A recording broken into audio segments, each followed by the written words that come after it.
Hello guys, मेरा नाम है तरुण और स्वागत है आपका वापस से एक एजुकेशनल एंड लर्निंग वीडियो में। आज फ्राइडे है और अभी 12:47 हो रहा है। मार्केट चल रही है अभी 44,680 के 5 के आसपास। लेकिन मेरा एक रूल रहता है, मैं अपने रूल्स हमेशा फॉलो करता हूँ। मुझको फ्राइडे को ट्रेड करना इतना अच्छा नहीं लगता है। जब मार्केट इतनी ट्रेंडिंग जाए मैं छोड़ देता हूँ। हालांकि स्टार्टिंग में काफ़ी अच्छा रहता था क्योंकि मार्केट पहले फ्राइडेज को ट्रेंडिंग नहीं होती थी, मोस्टली साइडवेज में रहती थी, इसलिए मैं फ्राइडे को छोड़ देता था। क्योंकि जो फ्राइडे का अगर आप मैं मेरा कॉन्सेप्ट ये था, मेरा ये था कि अगर मैं फ्राइडे को लॉस में निकलूंगा या मेरे पूरे 4 दिन की फोमो ना हो जाए कि अगर मेरे पुराने के 4 दिन अच्छे गए हैं, मंडे ट्यूसडे वेडनेसडे थर्सडे, तो मैं नहीं चाहूँगा कि एक 4 विनिंग ट्रेड को मैं 5, क्योंकि प्रोबेबिलिटी बन जाती थी कि फ्राइडे को फिर लूजिंग ट्रेड डे हो सकता है। तो मैं फ्रेश स्टार्ट मंडे से करना पसंद करता था। और हालांकि आजकल फ्राइडे काफ़ी ट्रेंडिंग हो रहे हैं, लेकिन मैं उनको करता नहीं हूँ ट्रेड। अगर मुझको एक छोटा मोटा स्कैल्प मिल जाता है तो मैं ले लेता हूँ, बाकी मैं सिस्टम पर नहीं बैठता हूँ। तो अभी आप देख लीजिए मेरी ट्रेड आज का, ये डैशबोर्ड खोलता हूँ मैं। ये एक ही ट्रेड ली थी मैंने सुबह, 1200 रुपये, 1200 कुछ रुपए लिए थे। सिर्फ एक स्कैल्प ली थी सुबह, क्योंकि मैं सुबह 9 से 10 के बीच में मुझको लगता है कि फ्राइडे में एक छोटा मूवमेंट मैंने इस कैंडल के आसपास जो रेड बनी थी यहाँ से ले लिया था।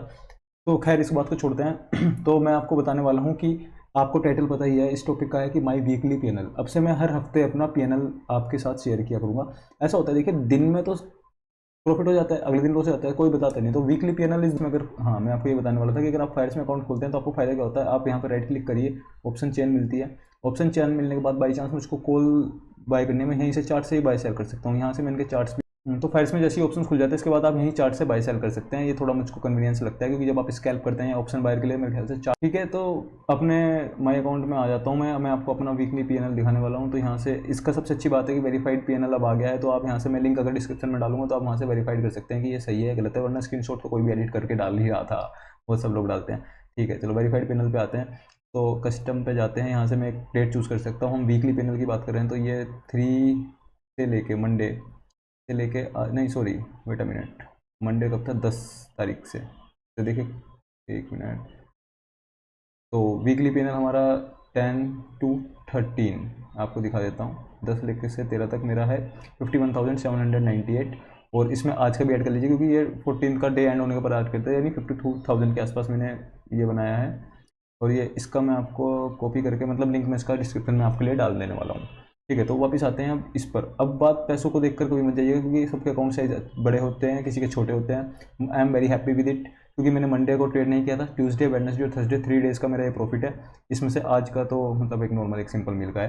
तो देखिए क्या है, एक ट्रेडर जो होता है, जो स्टार्टिंग में आता है 1 साल देता है, 1.5 साल देता है। देखिए एक जर्नी है, ट्रेडिंग में प्रोसेस होती है, आपको धीरे धीरे प्रोसेस फॉलो करके आपको ऊपर, जैसे ट्रेडिंग में शेयर्स ऑप्शंस के चार्ट्स होते हैं, ब्रेकआउट आता है, उसके बाद आप मोस्ट परेशानी होती है ट्रेडर को, होती है उसका फेयर।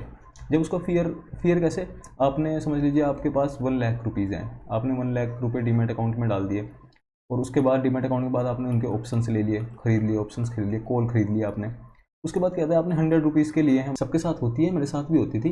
तो हम क्या करते थे, 100 से 101 102 में निकाल लेते थे और 2,000 रुपये लेके बैठे थे, यार चल आज का मेरा बहुत हो गया। और जब यही ट्रेड हमारे खिलाफ जाती थी तो उसको होल्ड करते हैं लोग 60 तक, मैंने देखे हैं 30 रुपये तक, मैंने देखे हैं एक्सपायरी तक, अगले दिन तक पोजिशन छोड़ रहे हैं लोग। जब तक जीरो नहीं होता हम मानते नहीं, हम कट नहीं करते हैं।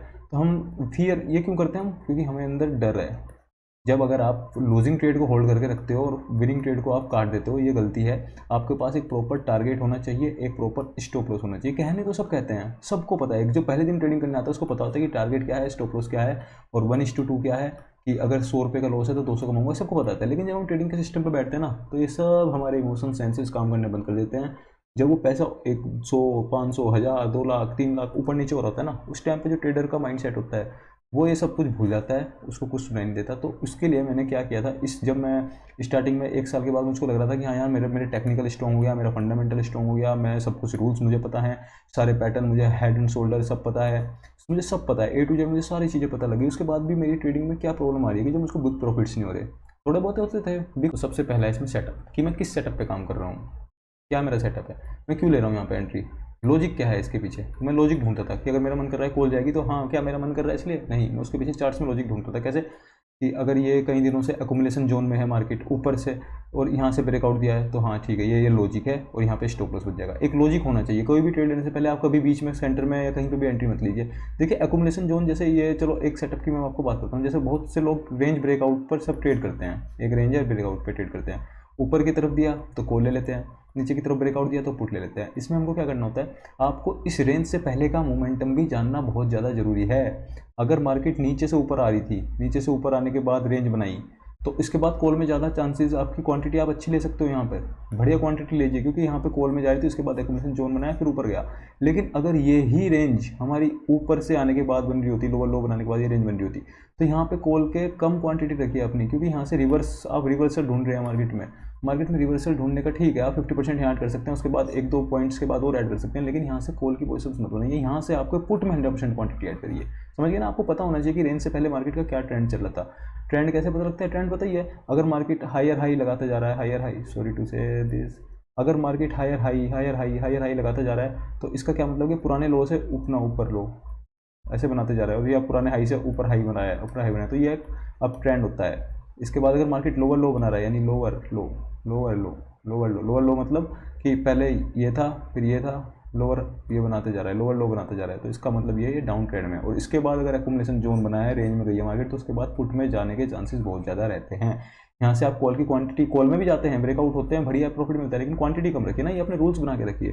तो ये मैंने ऐसे ऐसे छोटी छोटी चीज़ें जो बहुत बेसिक चीज़ें हैं, जिनको हमको पता होता है, लेकिन हम उनको पहले दिन पता होता है, लेकिन हम जब अपने ट्रेड करते हैं 100 डे पर भूल जाते हैं, तो उसको बनाया। तो सबसे पहला तो मेरा यही था कि मेरा किस सेटअप पर ट्रेड कर रहा हूँ, मेरा सेटअप क्या है, ठीक है। तो आपको पता होना चाहिए आपका सेटअप क्या है। बहुत सारे सेटअप हैं, मैंने एक ऑप्शन बाइंग का सेटअप दिया हुआ है आपको, एक 0 to हीरो सेटअप है मैंने डाला था, वो पिछली 4 एक्सपेरी में से 3 पे उसने 1:5 1:6 दिया है। उस सेटअप पे काम करिए, एक सेटअप पे भरोसा रखिए और उसे बैक टेस्ट करिए। रात को 9 बजे से जाकर 2 बजे तक, 3 बजे तक बैक टेस्ट करिए, पूरे 1 साल का डाटा निकालिए, तभी तो होगा। ऐसा सबको लगता है मार्केट 9:15 से 3:15 बजे की है, ऐसा नहीं है गाइस। मार्केट आपके 3:15 बजे के बाद का जो आप पूरा डेली का होता है ना, पूरी ट्रेडिंग एक पूरी जर्नी है, जो पूरे दिन आप ट्रेडर आपको रहना पड़ता है पूरे दिन। आपको शाम को 6 बजे भी देखना होता है कि पुराने बैक टेस्ट करो। लर्निंग हमेशा, ऐसा नहीं है कि मुझको सब आ गया तो अब मैं 3 बजे के बाद में घूमने चल जाता हूँ या कुछ करता हूँ। मैं 3 बजे के बाद या 4 बजे के बाद आगे बढ़ना है ना, हमें भी तो हायर हाई लगाना है। तो उस वे में तो पहला सेटअप हो गया। नंबर सेकंड मेरा रहता था टारगेट। बिल्कुल ये कहने की बात होती है टारगेट स्टॉप लॉस, मेरा पता होता था कि अगर मैं स्कैल्पिंग कर रहा हूँ, देखिए मेरा भी है, अगर मार्केट मुझको लगता है कि रेंज में थोड़ा सा, मैं आपको इसके लिए अलग बताऊंगा, स्कैल्पिंग के लिए, स्कैल्पिंग की मेरी जो स्ट्रेटजी है मैं आपको बताने वाला हूँ। स्कैल्पिंग मुझको सही लगती है क्योंकि आपको एक लॉन्ग ट्रेंड के साथ साथ एक स्कैल्पिंग में भी अपना बनाना चाहिए, ताकि आपको एक मंथली आपको पता हो कि आप इतना कमा सकते हो स्कैल्पिंग में, कि आपको नहीं फर्क पड़ता कि रेंज में मार्केट ट्रेंडिंग है, आपको स्कैल्पिंग आनी चाहिए। तो अगर आप स्कैल्पिंग करो तो आपका टारगेट क्या है? अगर मैं 100 रुपये का शेयर कोई लेता हूँ तो मेरा स्कैल्पिंग का टारगेट 105 110 होता है। लेकिन अगर मैं वही ट्रेड मैंने एक प्रॉपर सेटअप पे ली है और मैं उसको लॉन्ग टर्म के लिए देख रहा हूँ, लॉन्ग टर्म मतलब 3 घंटे 4 घंटे के लिए देख रहा हूँ, proper head and shoulder breakout हुआ है या रेंज ब्रेकआउट हुआ है उस पर लिया है, तो मैं 100 का शेयर 105 पर नहीं काटूंगा। मेरे लिए उसका टारगेट, अगर मैंने 20 रुपये का लिया है तो मैं 100 को शेयर कम से कम 160 पर काटूंगा। मैं 1:3 मिनिमम ऑप्शन बाइंग में मान के चलता हूँ, क्योंकि 1:3 के नीचे आप नहीं कर सकते सर्वाइव ऑप्शन बाइंग में। तो टारगेट आपको पता होना चाहिए कि आपका टारगेट क्या है, और टारगेट के आने के बाद चाहे वो चांद पर चल जाए शेयर, मुझे गिल्ट नहीं होगा, बिल्कुल नहीं होता है। आराम से मैं सिस्टम का भी गिल्ट होता है ना, सिस्टम बंद करके बैठ जाता हूँ। आपको कभी लगता है ना कि यार आपने पैसा कम कमाया, तो कभी वो पैसा विड्रॉ करिए और अपने घर दीजिए, अपनी माँ को दीजिए, किसी को दीजिए, कुछ किसी गरीब को खिलाइए, तब पता लगेगा कि आपने अच्छा कमाया है वो भी। तो ऐसा नहीं है कमी निकालो तो डीमैट से पैसा कमाते हो। तो हम क्या करते हैं, 1 लाख थे डीमैट में, 1.5 हो गए, अब 1.5 लाख हो गए हैं भाई, मैंने एक हफ्ते में 50 लाख बना लिया। और नंबर 5 और सबसे अच्छा है पोजीशन साइजिंग। आपको पता होना चाहिए कि आपकी पोजीशन साइजिंग क्या है। देखिए अब कहने को लोग कहते हैं ऑप्शन बायर को क्या कहते हैं, आप ऑप्शन बायर को ये बात करते हो कि यार आप 20,000 में भी शुरुआत कर सकते हो, आप 10,000 में शुरुआत कर सकते हो। यार 10,000 में शुरुआत करके एक 100 रुपये के स्टॉप लॉस में आदमी क्या कमाएगा, और क्या मतलब आप सीख सकते हो ठीक है, लेकिन नहीं, आपको अगर सीखना है तो आपको ऑप्शन बायर को 1% वाला रूल बिल्कुल नहीं चलता है। आप कहते हो कि आप 100 रुपये का रिस्क लेना, पोजिशन साइजिंग उस हिसाब से कर लिया, आप कर ही नहीं पाओगे। 10 दिन करोगे, 10,000 के बाद आप कहोगे यार ये रूल फॉलो नहीं हो, क्योंकि रूल आप ज़बरदस्ती नहीं फॉलो कर सकते, आपको दिल से आना चाहिए। तो मेरे हिसाब से अगर आप ऑप्शन बायर हो, आपको रिस्क कैसे फॉलो करना चाहिए, बिल्कुल आपको जानने की बात है कि आप फ्राइडे के दिन मत करिए, आप ट्यूसडे के दिन करिए, आप अपना, और आप निफ्टी करिए, बैंक निफ्टी मत करिए। तो कुछ चीज़ें हैं, अगर आपका कैपिटल कम है तो आपको सेक्रीफाइस करने पड़ेंगे, लेकिन आप प्रॉफिट में कभी मत हो जाइए। तो पोजीशन साइजिंग क्या है कि अगर आपके पास हैं ही 20,000 रुपये, आप पूरे 20,000 की ट्रेड मत लीजिए, ये कहना है। लेकिन अगर आपका 20,000 कैपिटल है तो पूरे 20,000 की ट्रेड ले लोगे तो पूरा 1 साल लग जाएगा।